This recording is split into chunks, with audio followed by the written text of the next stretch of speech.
Assalamualaikum warahmatullahi wabarakatuh. Halo teman-teman, good morning all. Semoga kita selalu diberikan kesehatan serta selalu dalam lindungan Allah Subhanahu wa Ta'ala. Oke, teman-teman, izinkan saya dan teman-teman untuk memperkenalkan diri terlebih dahulu. Perkenalkan, nama saya Intan Alfionita dan rekan saya Dwi Rianingsi, Febri Setiawan, dan Intan Berlian. Kami semua dari kelompok 5 lokal PAI 5B. Oke, teman-teman, have fun for watching. Hai, di video kali ini kami akan mempresentasikan hasil kerja kelompok kami dalam mata kuliah Evaluasi Pendidikan yang diampu oleh dosen Ibu Irni Latifah Irsal MPD dengan materi yang berjudul validitas. Oke teman-teman, kita akan bahas di slide selanjutnya. Tahukah kalian apa itu validitas? Validitas berasal dari kata validity yang mempunyai arti sejauh mana ketepatan dan kecermatan suatu alat ukur dalam melakukan fungsi ukurnya. Adapun menurut Ismaryanti 2008, validitas adalah ukuran yang menyatakan ketepatan tujuan tes alat ukur dan memenuhi persyaratan pembuatan tes. Nah, yang mana validitas itu menunjukkan keadaan yang sebenarnya dan mengacu pada kesesuaian antara konstruk atau cara seorang peneliti mengkonseptualisasikan ide dalam definisi konseptual dan suatu ukuran.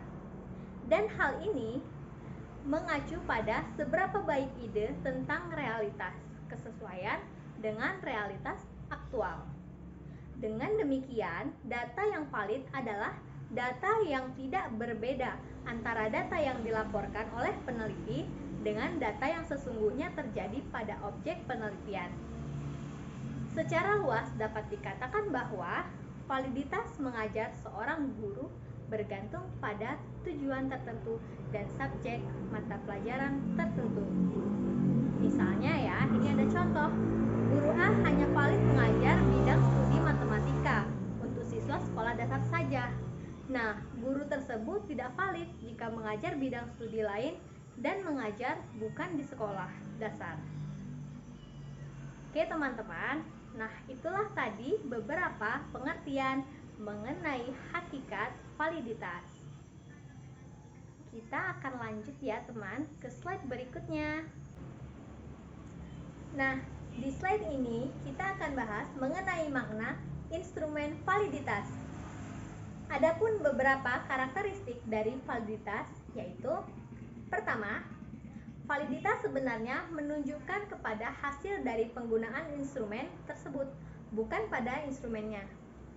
Suatu instrumen dikatakan valid atau memiliki validitas bila instrumen tersebut benar-benar mengukur aspek atau segi yang akan diukur. Kedua, validitas menunjukkan suatu derajat atau tingkatan validitasnya, baik tinggi, sedang, ataupun rendah, bukan valid atau tidak valid ya. Tiga, validitas instrumen juga memiliki spesifikasi, tidak berlaku untuk umum. Nah, itulah penjelasan dari saya teman-teman, dan akan dilanjutkan oleh teman-teman saya di slide-slide selanjutnya. Hai, kembali lagi bersama saya Intan Berlian dengan NIM 19531060. Ada beberapa jenis pendekatan validitas. Secara metodologis, validitas bisa dibedakan menjadi 4 bagian. Yang pertama ialah validitas isi, yang kedua validitas konstruk, yang ketiga validitas kongruen, dan yang keempat itu serta validitas prediksi. Namun pada dasarnya keempat berbagai validitas ini ialah bagian dari validitas logis serta empiris. Baiklah, mari kita lihat ke slide selanjutnya. Oke, yang pertama validitas logis. Ada yang mengistilahkan dengan validitas rasional, validitas ideal, atau validitas dasolen. Buat bisa memastikan apakah uji hasil belajar telah mempunyai validitas, validitas rasional ataukah belum, bisa dicoba penelusuran dari dua segi, ialah dari segi isi serta dari segi lapisan ataupun konstruksinya.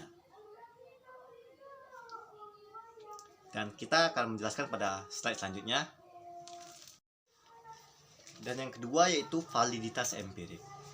Validitas empirik merupakan ketepatan mengukur yang didasarkan pada hasil analisis yang bertablat empirik. Dengan kata lain, validitas empirik merupakan validitas yang bersumber pada ataupun diperoleh atas bawah pengamatan di lapangan. Buat bisa memastikan apakah uji hasil belajar telah mempunyai validitas empirik ataukah belum, bisa dicoba penelusuran dari dua segi. Yang pertama, validitas prediksi atau itu ramalan. Dalam yang kedua yaitu validitas kongruen atau kesamaan. Mungkin hanya ini. Dadah. Warahmatullahi wabarakatuh. Perkenalkan, nama saya Febri Setiawan dengan NIM 19531042. Baiklah, materi selanjutnya yaitu tentang faktor-faktor yang mempengaruhi validitas. Terdapat dua faktor berarti dalam validitas ini. Awal validitas menampilkan sesuatu derajat terdapat yang sempurna, serta terdapat pula yang rendah. Kedua, validitas senantiasa dihubungkan dengan sesuatu vonis ataupun tujuan yang khusus, sebagaimana komentar dari R.L. Tomdick serta H.P. Hagen 1977.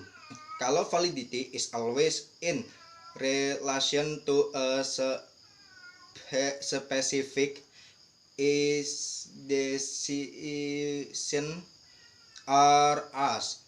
Menurut Ground tahun 1985, aspek yang mempengaruhi validitas hasil ujian ialah aspek instrumen penilaian, aspek administrasi, serta pensinkronan aspek dari jawaban partisipan peserta didik. Baiklah, mungkin hanya itu yang dapat saya sampaikan. Materi selanjutnya akan disampaikan kepada teman saya. Kepada teman saya persilakan. Baiklah, saya Dwi Rianingsi, NIM 19531039 dari Prodi PAI 5B. Baiklah, di sini saya akan melanjutkan presentasi dari teman-teman saya tadi, yaitu yang kedua, metode menganalisis validitas tes. Dalam menganalisis validitas tes terdapat dua bagian, yaitu yang pertama validitas uji dan yang kedua validitas prediksi. Baiklah, tadi sudah dibahas tentang validitas uji. Dan dalam ulasannya, tadinya sudah dibahas menimpa validitas sesuatu uji. Validitas uji dapat dibedakan antara lain validitas isi, konstruk, konkuren, serta prediksi. Validitas yang diucap di awal ialah validitas isi, serta konstruk bisa terbuat lewat upaya penataan uji tanpa wajib dicoba pengujian statistika. Sebaliknya, apabila validitas konkuren serta prediksi dicoba, pengujian statistik lewat uji korelasi. Baik, kita lanjut yang kedua, yaitu validitas prediksi. Pada hakikatnya, mau memandang apakah itu uji selaku perlengkapan evaluasi.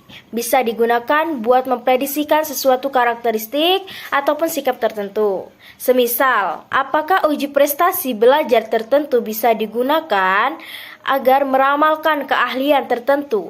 Bila misalnya ada korelasi positif yang berarti di antara hasil uji prestasi belajar dengan keahlian membongkar permasalahan.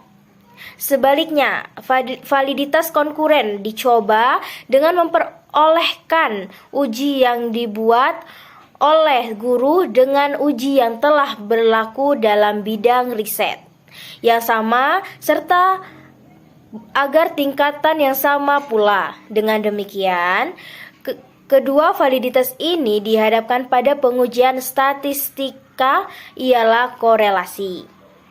Baiklah, terdapat dua tipe korelasi yang bisa digunakan, yaitu korelasi yang pertama, korelasi momen produk atau produk momen. ataupun tata cara Carl-Pearson yang diberi notasi. Dan yang terakhir, korelasi tata jenjang Rankordation ataupun tata cara Superman yang berarti notasi.